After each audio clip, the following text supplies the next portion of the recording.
దేశంలో ప్రజాస్వామ్యం వర్ధిల్లాలంటే అన్ని సామాజిక వర్గాలు ఉండాలి. ఆ నేపథ్యంలోనే ఈ దేశ రాష్ట్రపతి ఒక దళిత కోవింద్ అయ్యాడు. తర్వాత ముర్ము గారు అయ్యారు. చంద్రబాబు నాయుడు గారు కూడా బాలయోగి లాంటి వారిని, లేదంటే ప్రతిభాభారతి లాంటి వాళ్ళని దగ్గర చేర తీసుకున్నాడు. ఇంకో మాట కూడా చెప్తాను సార్, మీరు ఒక మాట వినండి. వైసీపీ ప్రభుత్వంలో కేవలం ఇద్దరేనండి, నందిగం సురేష్ కానీ బోరుగడ్డ అనిల్ కానీ దళితుల పక్షాన తప్పు చేసి మాట్లాడారు. కానీ ఆ విదేశీ కుక్కలు రెండు మాట్లాడినట్టుగా కానీ, వల్లభనేని వంశీ మాట్లాడినట్టుగా కానీ, కొడాలి నాని మాట్లాడినట్టుగా కానీ, రోజా గారు మాట్లాడినట్టుగా కానీ, పేని నాని మాట్లాడినట్టు కానీ, జోగి రమేష్ మాట్లాడినట్టు కానీ దళితులు ఎప్పుడు మాట్లాడలేదండి.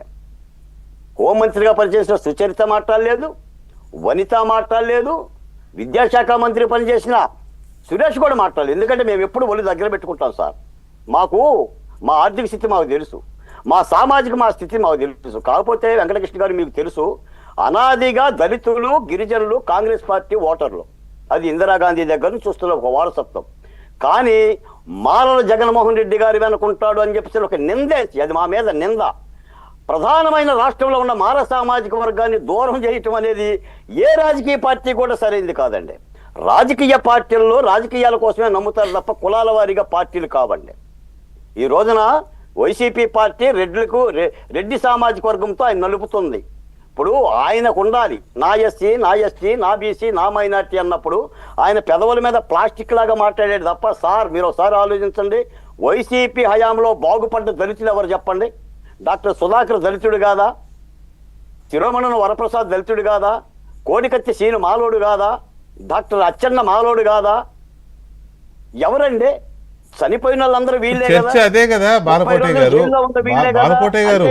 బాలకోటే గారు ఒక మాట ఆలకించండి. చర్చ కూడా అదే కదా. వాళ్ళందరూ దళితులే, మీరు చెప్పిన వాళ్ళందరూ దళితులే. డ్రైవర్ సుబ్రహ్మణ్యం దగ్గర నుంచి కోడికత్తి సీను దగ్గర నుంచి అందరూ వాళ్లే. బోరుగడ్డ అనిల్ కానీ నందిగం సురేష్ కానీ వాళ్ళందరూ దళితులే. వాళ్ళ గురించే కదా అంటున్నది. ఇప్పుడు వాళ్ళనేమో అలా చేశారు. ఇప్పుడు యువతల కేటగిరీ, ఇప్పుడు మీరు చెప్పిన ఇంకో కేటగిరీ పేర్లు చెప్పారు కదా, జోగి రమేష్ కానీ, వల్లభనేని వంశీ కానీ, కాకాని గోవర్ధన్ రెడ్డి కానీ, లేకపోతే ఇంక చాలామంది ఉన్నారు కదా. వీళ్ళందరి విషయంలో కూడా ఎలా బిహేవ్ చేశాడు జగన్మోహన్ రెడ్డి.